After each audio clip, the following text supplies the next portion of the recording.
Я думаю, что время от времени вам приходила в голову идея, стоит ли продолжать тот бизнес, который вы делаете, или имеет смысл поменять направление. Поверьте мне, такие мысли приходят в голову очень успешных предпринимателей, которые собаку съели в каком-то определенном бизнесе и там уже десятки лет в нем работает, и все равно время от времени возникает такая идея, нужно это делать или нет.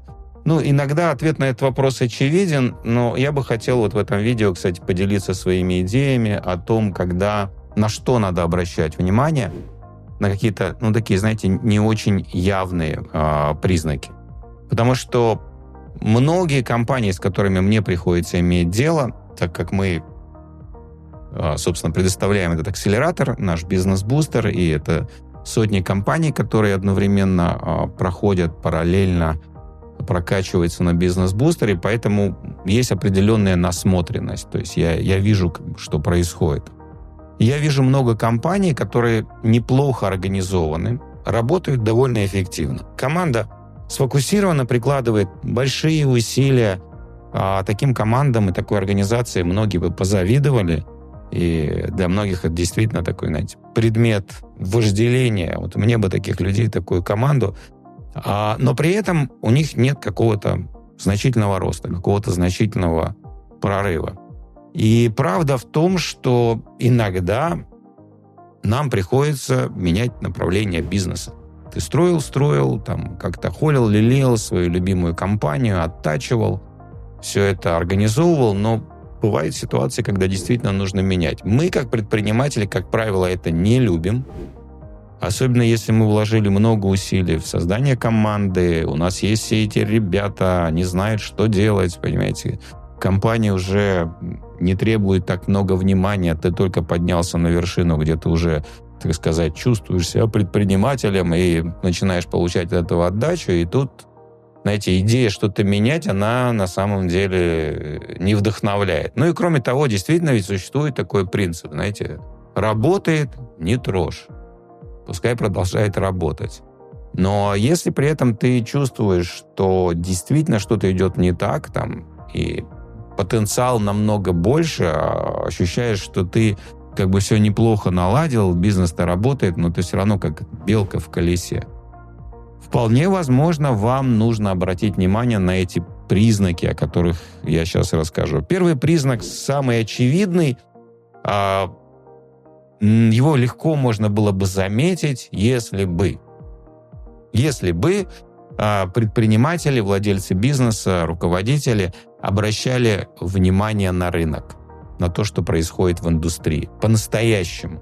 Я имею в виду не по общению с какими-то отдельными клиентами, по каким-то слухам и так далее, а действительно регулярно анализировали какую-то аналитику, цифры, статистику, прогнозы от хороших информационных каких-то источников, агентств и так далее. Но давайте будем честными. То есть мы, как правило, я имею в виду мы, предприниматели, как правило, настолько погружены и сосредоточены на своем бизнесе, на своих игрушках, на своих проблемах, что редко кто из предпринимателей действительно на практике постоянно следит за тем, что происходит с индустрией. И вам не скучно? Скучно? Финансы мне весьма интересны. Довольно немного. Я могу вам сказать точно, я провожу регулярно и стратегические сессии, и на нашем мастер-майнде, посвященном слияниям и поглощениям, куда приходят предприниматели, уже построившие твердые достаточно компании и хотят дальше расширяться через поглощение своих конкурентов, скажем, менее развитых, менее успешных, как правило. У нас есть такой мастер-майнд, он работает уже 8 месяцев, работает довольно успешно, уже несколько роллапов начали развиваться. И вот то, что я вижу, что предприниматели с такой точкой зрения, с таким опытом приходят на мастер-майнд, но когда я начинаю задавать вопросы, а что на самом деле в вашей индустрии, то есть какая динамика, как она меняется, она растет, падает, она растет быстрее, чем вообще она опережает этот рост, он опережает вообще инфляцию, он опережает другие соседние индустрии, и на это, как правило, ответа нет. Поэтому мы на этом мастер-майнде прям копаем, собираем аналитику, нанимаем специально внешних аналитиков, которые эту информацию приносят и так далее. Поэтому вот этот первый признак, что твоя индустрия идет вниз, он вроде как очень простой и очевидный, но мало кто на это обращает внимание. А я считаю, что это как вот профессиональная обязанность основателя компании или сооснователя компании. Она заключается, одна из обязанностей, в том, чтобы понимать, что происходит с рынком вообще. Поэтому, если вы это не знаете, ну что ж, я вам очень рекомендую, постарайтесь найти достоверный источник информации, лучше не один, потому что в некоторых странах, например, там государственная статистика очень четкая и правдивая, в некоторых странах это полная лапша на уши и пропаганда. Вот. Чем более авторитарная страна, тем меньше, как правило, можно доверять официальным каким-то статистическим данным. Скорее всего, бывают и исключения. Поэтому лучше найти несколько источников данных о рынке, о том, как он развивается, и постоянно отслеживать. Ну, например, вот сейчас развивается онлайн-торговля. И она необычайно быстро пожирает розницу. Это действительно так. Сейчас, если мне в голову приходит идея, что мне надо что-то купить, какую-то железяку, какая-то электроника нужна или что-то в этом роде, что-то стандартное. Мне даже в голову не придет пойти в магазин какой-нибудь Best Buy или какой-нибудь другой магазин электроники и там эту штуку искать. Даже в страшном сне не приснится.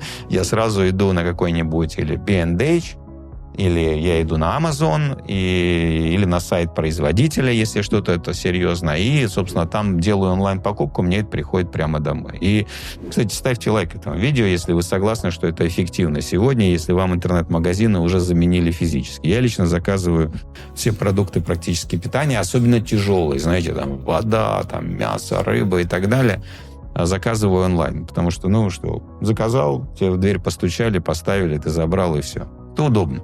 Например, вы смотрите аналитику по вашему рынку. Вы работаете в области, косметической медицины. Знаете, такие эстетические спа, всякие процедуры с лицом, с телом и так далее. И вы видите, что год от года ваш рынок прибавляет минимум 13%. Это, по крайней мере, то, что происходит в Америке, Соединенных Штатах. Да, и за 10 лет, соответственно, он в несколько раз вырастет. Прекрасно. Это говорит о том, что у вас нет никакого такого признака. Но если вы смотрите аналитику по рознице, и в какой-то в вашем сегменте вы видите, что маркет идет вниз, индустрия идет вниз, это серьезный признак, потому что он говорит о том, что конкуренция будет усиливаться, зарабатывать будет все сложнее и сложнее, борьба за клиента будет становиться все дороже, маркетинг будет обходиться все дороже, и, скорее всего, модель, которая сегодня есть в этом рынке, модель, которая у вас есть, она в будущем работать не будет. И я не говорю о том, что надо бросить все, закрыть и двери заколотить и разбежаться. Нет, я говорю о том, что просто нужно стратегически на это посмотреть и понять, что если из этой индустрии, из этой отрасли не уходить, не делать что-то, а переключение бизнеса в какую-то другую индустрию, это трудоемкая задача, то рано или поздно бизнесу придет конец. Конечно, кроме цифр, вы еще и другими способами на себе ощущаете то, что на рынке происходит. Вы можете заметить постепенное снижение интереса к продуктам, постепенное увеличение, рост стоимости расходов на маркетинг. Но проблема в том, что ты, когда занимаешься управлением, и ты это делаешь на еженедельной, ежемесячной основе, то вот эти изменения, они происходят слишком медленно. И, потихоньку вызовы становятся все больше. Здесь нам продвигаться тяжелее, здесь стоимость лида выросла. Ты постепенно, если ты хороший руководитель, ты как-то с этим справляешься, более какие-то изощренные способы используешь, более современные технологии находишь, ты постепенно с этим справляешься. Да все нормально, они справятся. Да, справимся. Поэтому вот эти изменения рыночные, их практически невозможно отследить, когда находишься в оперативке, потому что ты просто к этому привыкаешь, у тебя взгляд замыливается. И настоящий взгляд можно кинуть только тогда, когда ты смотришь на цифры за какие-то большие периоды, кварталы, годы и так далее. И иногда в некоторых бизнесах, скажем так, справиться с этой проблемой достаточно легко. Можно только подкрутить какие-то отдельные услуги и продукты, но иногда для бизнесов требуются прям кардинальные изменения. Сами по себе цифры вам никогда не объяснят, почему это происходит. Они никогда не дадут вам данные о том, что надо изменить, но они являются таким флажком, красный флажок. Бац, наш маркет идет вниз. Красный флажок – это значит, нам что-то надо делать. Второй признак, на который имеет смысл обращать внимание, это то, что со временем, то есть у вас есть бизнес, он работает какое-то время, он приносит прибыль, все хорошо, но компания начинает все меньше и меньше зарабатывать на одного сотрудника. Просто можно брать валовый доход или, если вы можете оперативно достаточно считаете прибыль на одного сотрудника. Мы эту метрику считаем. Мы ее считаем на еженедельной основе на протяжении многих-многих лет. Ну, естественно, по недельным колебаниям этой метрики ничего не скажешь, а вот тренды говорят об очень многом. То есть, и ты четко видишь, что у тебя эффективность работы на одного сотрудника либо идет вверх, либо, собственно, идет вниз. И если у тебя долгосрочный тренд этой метрики, то есть у тебя постепенно, можно сказать, снижается прибыль на одного сотрудника, это серьезный признак. У этого явления может быть такая отдельная причина. Это тогда, когда компания растет, увеличивается в количестве сотрудников быстро, и руководители не справляются с управлением. То есть, грубо говоря, с быстрым ростом сотрудников просто эффективность управления падает. Это тоже может приводить к тому, что прибыльность на одного сотрудника падает, но я сейчас не беру эту ситуацию. Я сейчас беру ситуацию, когда компания более-менее стабильна по количеству сотрудников, она быстро не растет, но тем не менее прибыльность на одного сотрудника падает. О чем это говорит? Говорит о том, что рынок меняется, рынок становится сложнее, новые технологии, новые вызовы, новые способы рекламы и продвижения, а бизнес-модель неэффективна. В такой ситуации, когда вы видите, что у вас прибыльность, доходность на одного сотрудника постоянно падает, надо посмотреть на бизнес-модель. Надо ее серьезно посчитать. И если бизнес, вот такое, знаете, эмпирическое правило уже из опыта, если бизнес не может тратить хотя бы 10% своего дохода на маркетинг, на рекламу, на привлечение клиентов, я говорю хотя бы, потому что есть бизнес, где надо тратить 15, 20 и так далее. То есть 10 обычно тратят у нас в Америке, это всякие медицинские заведения там, и все такое прочее. То есть обычно такие регулярные бизнесы. Если это бизнес связан с услугами, консалтингом, онлайном, то, как правило, это больше. 15-20%, иногда 25% от дохода тратится на маркетинг. Наблюдайте за этим, смотрите за тем, что у вас происходит регулярно с метрикой прибыльность или доходность на одного сотрудника компании. Это одна из главных метрик. Третий признак того, что, возможно, вам надо менять что-то в вашем продукте или вообще менять область деятельности. Это очень такой странный признак, но я его проверил многократно на протяжении многих лет. Смотрите, у вас сильная, хорошо организованная команда. То есть ваши ребята хорошо организованные, и вы это знаете. Ну, вы это всегда знаете, потому что вы можете сравнить с тем, как у других люди работают, но при этом у вас нет роста. Звучит больно, потому что, знаете, мы гордимся нашими сильными командами. У меня сильная команда, хорошо организованная команда. Но если нет роста, это значит, надо что-то менять либо в продукте, либо вообще в рынке в целом. Понимаете? У сильной команды есть обратная сторона. Понимаете, когда что-то происходит на рынке, и бизнес-модель уже плохо сходится, и этот бизнес на самом деле давно уже надо было менять, нужно было менять продукт, нужно было уходить в какую-то другую отрасль, но если у вас сильная команда, она будет последние крохи выжимать из имеющегося. При этом она сама устанет, вы устанете. Ты выглядишь абсолютно разбитым. Я выжат как лимон. При этом люди будут разочарованы, потому что, черт побери, они же знают, что они сильная команда, они знают, что они пашут, они знают, что они работают, не так, как работает, скажем, там, большинство людей вокруг. А при этом результатов каких-то потрясающих, вдохновляющих, каких-то новых уровней, и ничего этого нет. Понимаете? Есть такая история про дохлую лошадь. Бывает такое, что люди пытаются оживить дохлую лошадь, сделать искусственное дыхание дохлой лошади, нанять консультантов по оживлению дохлых лошадей, купить волшебные снадобья для того, чтобы оживить дохлую лошадь. Но на самом деле с дохлой лошади нужно слезть. И нужно что-то делать другое. Да, смотрите, то, что я вам сейчас говорю, это не означает, что вам обязательно надо Вам нужно ориентироваться на слабую команду. Конечно же, нет. Сильная команда – это мегаценный актив, это шедевр, это то, чем стоит гордиться. И я не говорю вам о том, что вам надо иметь слабую команду, и, грубо говоря, пускай оно само все разваливается каждый раз. Нет. Сильная команда – это база, она должна быть в вашем бизнесе. Если вы, кстати, интересуетесь, как создать сильную команду, то я на этом специализируюсь уже много-много лет. И я вам готов об этом рассказать на мастер-классе.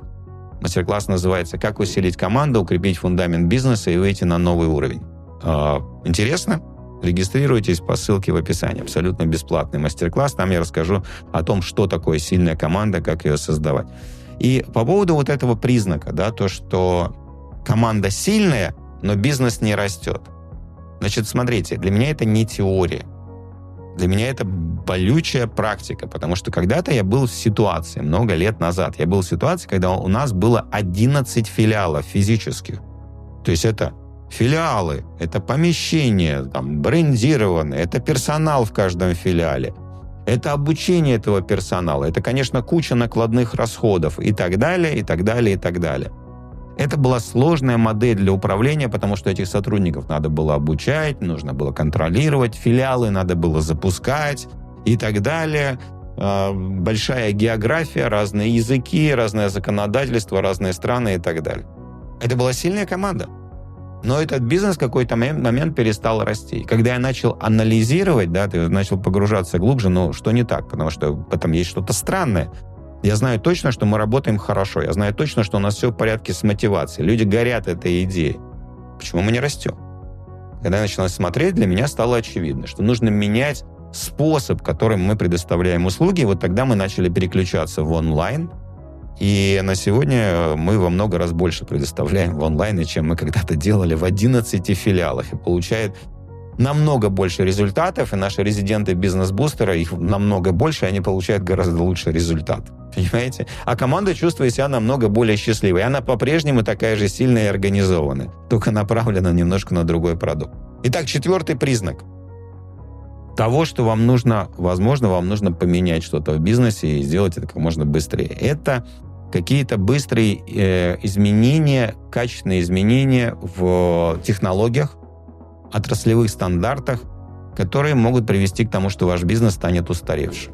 Если вы это замечаете, если вы слышите о том, что выходят там новые технологии автоматизации, роботы-сварщики, вы занимаетесь сваркой, роботы, которые сортируют тюльпаны на цветочных плантациях в Голландии и так далее, а вы занимаетесь разведением тюльпанов и так далее, это точно является сигналом для того, чтобы к тому, чтобы надо что-то менять, надо что-то адаптировать, какие-то направления менять. И я могу вам сказать, многие компании, которые хорошо генерируют прибыль, они просто просыпают этот момент.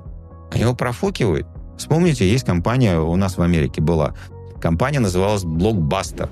Это была самая крупная в мире сеть по аренде DVD. Это были прямо такие магазины, как это называется у нас, офис, магазин. Куда ты заходил, вы видели их во многих фильмах американских, там, блокбастеры. Ты заходишь, там бесконечные полки с DVD-дисками, где ты выбираешь, берешь в аренду или покупаешь эти DVD-диски и так далее. Это была прямо империя. Это была колоссального размера компания с очень большой капитализацией. Мне кажется, в прошлом или позапрошлом году закрылся последний блокбастер. Они давно уже обанкротились, но вот последний закрылся там буквально вот недавно, пару лет назад. Видимо, его держали как музейный экспонат все долгое время. Донни, как жизнь, Дон? Отлично. Слушай, это не просто говорить, но мы закрыли еще 7 блокбастеров. Вы последний из оставшихся. Почему так произошло? Ну, потому что... когда начал развиваться стриминг, когда основатели Netflix пришли, кстати, они приходили в блокбастеры и говорили: ребята, смотрите, у нас есть крутая идея, там, стримить видео, у вас такая сеть, давайте вы в нас проинвестируете, мы какую штуку совместно сделаем. Что было, кстати, потрясающей возможностью для блокбастера использовать ту мощь, которая у них была. Но они просто посмеялись над основателем Netflix, и таким образом они проспали вот эту вот революцию, когда цифровой стриминг на самом деле вытеснил DVD-диски, которые со временем никому, собственно говоря, не стали нужны. Вот, и компания в 2010-м обанкротилась. Вот, поэтому нужно следить, безусловно, за технологиями, за изменениями. Сколько вы тратите на это время? Подумайте над этим. А это занимает время. То есть следить за технологиями, следить за изменениями, следить за тем, идет ли ваша индустрия вниз или не идет, следить за тем, как меняется на длинном тренде прибыльность на сотрудника и так далее. На это требуется внимание и время. Этим надо заниматься, это ваша обязанность владельца бизнеса. Если у вас не хватает на это времени, если вы сильно загружены в оперативке, понимаете, если вы сильно заняты продажами или управлением производством, ну что ж, есть большая вероятность, что вы эти признаки проспите. И если вы при этом в глубине души понимаете, что вообще-то ваша работа как владельца-основателя бизнеса, она немножко выше, то есть она немножко больше, я не говорю, что она менее напряженная, и даже не говорю, что она занимает меньше времени, но она другая. Она точно не заключается в том, чтобы заниматься оперативными вопросами. Ну что ж, если вы это чувствуете, приходите на мастер-класс, о котором я уже говорил. И там я расскажу, как вам, собственно, в эту точку Б прийти, когда вы сможете следить за этими признаками, а потом еще, заметив эти признаки, тратить время и энергию на то, чтобы преобразовать компанию, ее продукты и, собственно, приводить ее к расширению и процветанию.